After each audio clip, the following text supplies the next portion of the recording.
اینجا استودیوی مرکزی رادیو آزادی است و شما برنامه اخباری رادیو آزادی رو تماشا دارید. سلام بینندگان عزیز، موضوع امروز 26 январ چنینند: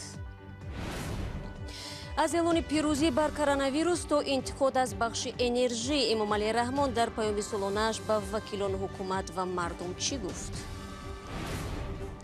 نمازگزاری تنها با نقاب و رعایت فاصله اجتماعی، مسجدهای تاجیکستان برای قبول نمازگزاران آماده می شوند. و معتادان افغان میگویند کارمندان پلیس آنها را به حیث نیروی رایگان کاری استفاده میکنند. در تاجیکستان شروع از ماه سپتامبر سال جاری اندازه ادرار پولی و استیپندیای دانشجویان 30%، نفقه کودکان مایو 20% و مایوبان گروه یکم 50% بالا برداشته می شود. در این باره امروز پرزیدنت امامعلی رحمان ضمن ارائه پیام سالانه به پارلمان کشور به حکومت دستور داد. به تاکید رئیس جمهور، این اقدام شرایط اجتماعی قریب 100,000 نفر شهروندان آسیب پذیر را بهتر می کند. عین زمان اندازه میانه نفقه مایوبان 289 سومانی و 67 درم است. مراجع بیوسوفی و شهلای عبدالله نکات دیگری پیام سالانه پرزیدنت تاجیکستان را برایمان میگویند. توجه اساسی رئیس جمهور در پیام امسالش اساساً به مسئله های تندرستی، برق، راه و مکتب و معارف بود. هرچند کارشناسان گفتند برخی از مسئله های به مثل مهاجرت و مشکل آنها زیاد از سوی پرزیدنت صدا نداد. این کم است. من فکر میکنم نکته از همه بحث برانگیز برآمد رئیس جمهور در نزد وکیلان با اطمینان صحبت کردن او از نبودن کووید 19 بود. هرچند تا این زمان هم برخی مقامات از غلبه بر کووید 19 صحبت کردند، ولی صدا دادن این حرف از زبان رئیس جمهور موضوع را جدی کرد. ما امروز شکرانه میکنیم که از آغاز ماه ینور در کشورمان عموما بیماری سرایتی کووید 19 از بین رفته است. یعنی تاجیکستان امروز به کووید 19 است.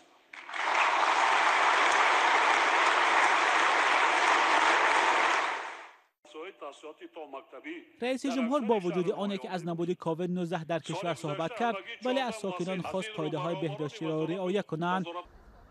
متخصصان به آماری رسمی شبهه دارند و میگویند مقیاس گرفتاری و تلفات از کرونا ویروس نو به مراتب بیشتر از آن است که وزارت تندرستی اعلان میکند. نکته مهم دیگری برآمد رئیس جمهور در نزد وکیلان انتقاد شدید او از نظام انرژتیکی کشور بود. امامعلی رحمان گفت برق در تاجیکستان بسنده است، اما تلفات از آن خیلی زیاده است. مشکل برق در تاجیکستان یک از کمبودهای اساسی گفته می شود که انتقادهای زیاد را در برابر حکومت به میان آورده است. هرچند مقامات هنوز سال 2017 گفته بودند که لیمیت برق مالی تعریق شده است، ولی سال گذشته در کشور دوباره لیمیت جاری شد.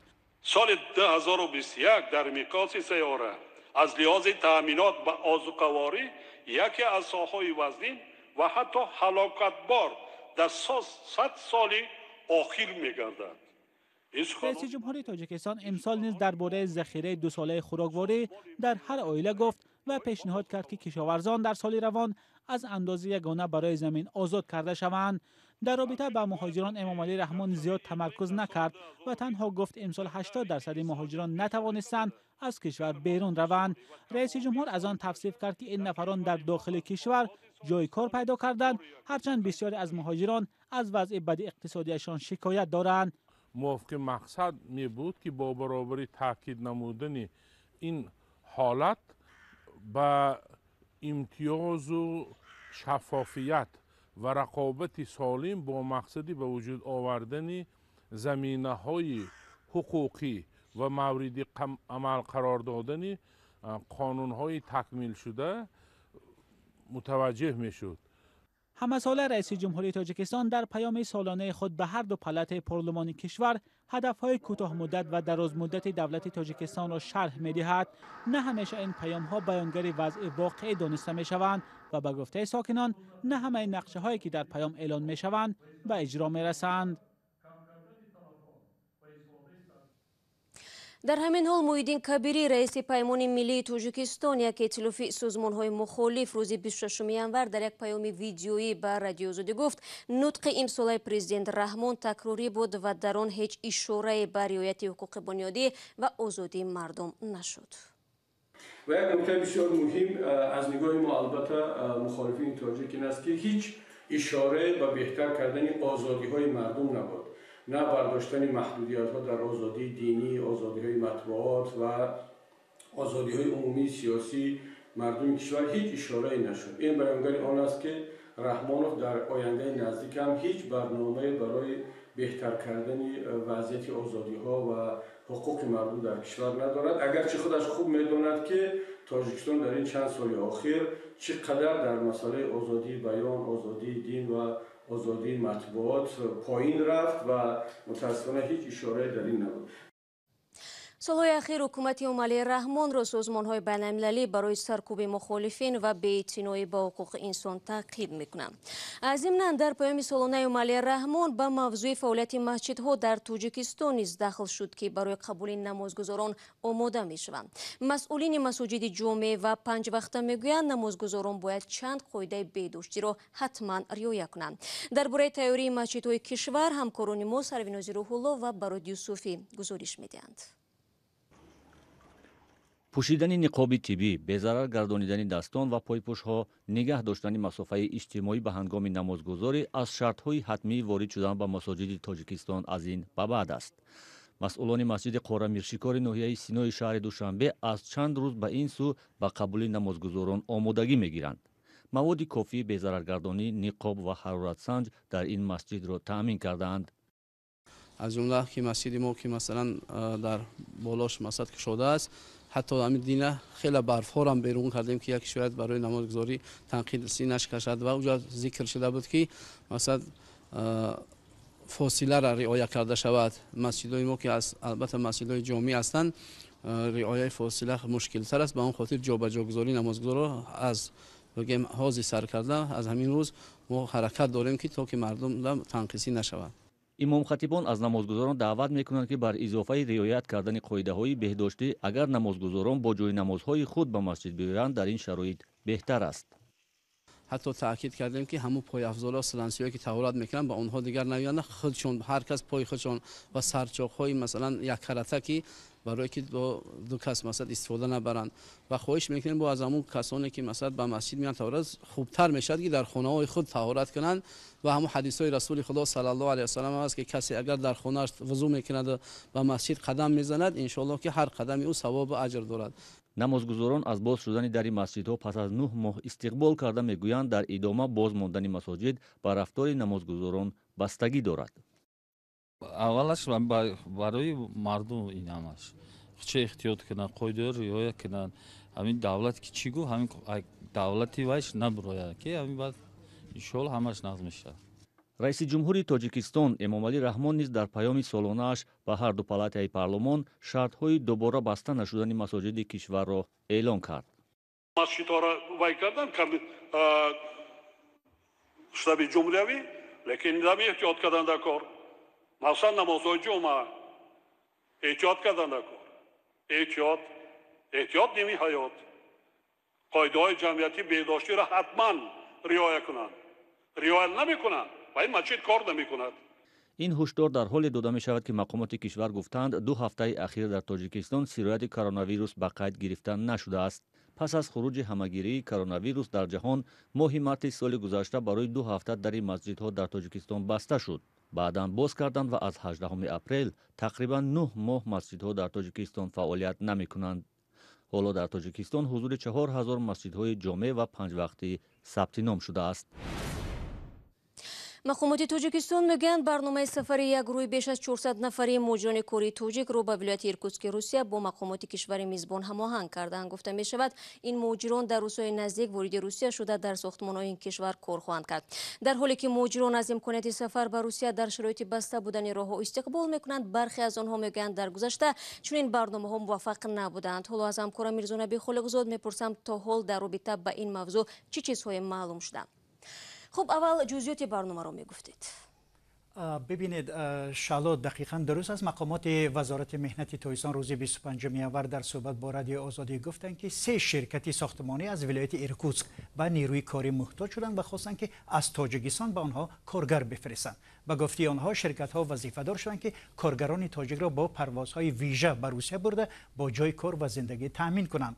نرخ بلیط، اجازه کار و ثبت نام را شرکت‌ها بر عهده گرفتند. نمایندگان وزارت گفتند که مزد کاری ساختمانچیان را افشا نمی‌کنند، ولی ممکن است آنها در مقایسه با سال گذشته 2 مرتبه بیشتر پول بگیرند. به گفته مسئولان وزارت مهنت، مهاجران کاری باید در وبسایت گوس اسلوگی که خدمات دولتی روسیه است در بخش جای کار کسب موافقت خود را یافته ثبت نام کنند و بعد آن رسمیت قبول آنها به کار آغاز می‌شود. خب درباره جلب متشکلانه مهاجران برای کار بر روسیه برها گفتند، ولی این شکایت ها هست که بعضا کاردهنده ها به مهاجران مزد کارشان را سر وقت نمیدهند. ببینید اگر از این دیدگاه نگاه کنیم، هرچند مقامات وزارت مهنت میگویند که شرکت ها تمام ضمانت را دادن که چنین مشکلات پیش نمیآید، ولی مثال های زیادی هست که حتی شرکت های دولتی روسیه هم گاه در پرداخت پول مهاجران تاجیک عاجز موندند.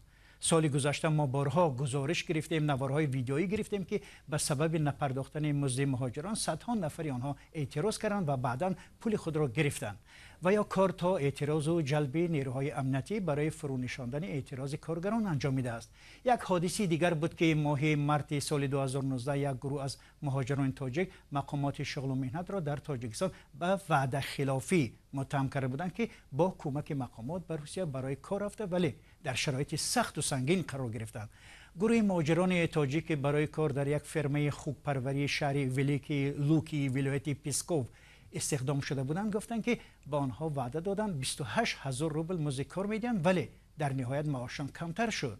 طوری میدانیم همه ساله بیش از 1 میلیون شهروند تاجیک در جستجوی جای کار عمدتاً عازم روسیه میشوند، اما بعد از خروج بیماری کووید 19 در بهار سال گذشته مرزها بسته شدند و پروازهای منتظم قطع شد. در یک سال اخیر صدها هزار مهاجر تاجیک نتوانستند طبق معمول خود را برای کار تا به روسیه برسانند. به هر حال طوری گفتیم وزارت مهنت تاجیکستان میگوید شرکت‌های ساختمانی روسیه تامین با کار و معاش مناسب به مهاجران تاجیک را کفالت خواهند داد. سپاس برای صحبت.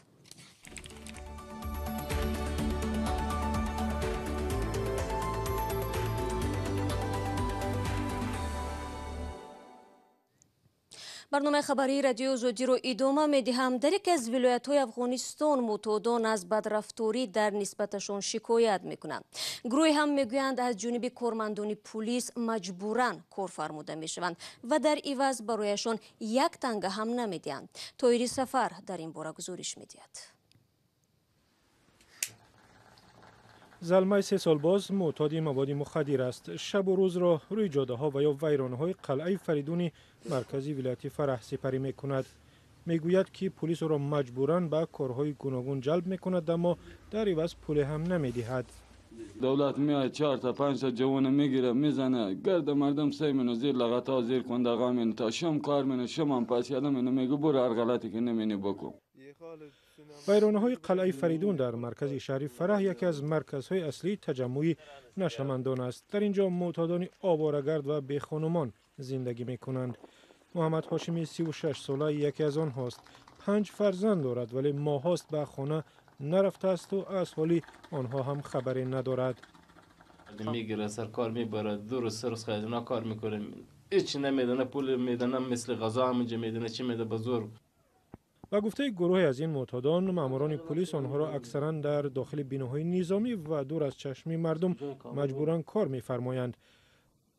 اما فرماندهان پلیس فرح میگویند ادعاهای نشمندان بی اساس است. معتادین مواد مخدر ادعا کردند که گویا پلیس آنها را به زور به پست ها برده و بالایشان کار میکند. ما این ادعا را کاملا رد میکنیم.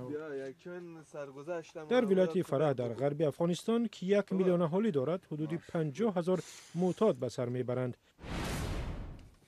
دوستان عزیز، فرصت برنامه ما اینجا به پایان میرسد. اخبار از این بیشتر چون همیشه میتوانید در سامانه رادیو آزادی زیر نشانی www.azadi.org بخوانید و نوارها را در صفحه آزادی ویدیو در یوتیوب تماشا کنید. همچنین ما در شبکه‌های اجتماعی صفحه خود را داریم، از آنجا نیز میتوانید استفاده ببرید. یادتان نرود فردا شما را با خبرهای تازه منتظر خواهیم بود. تا آن دم خود را احتیاط کنید و خدا نگهدار.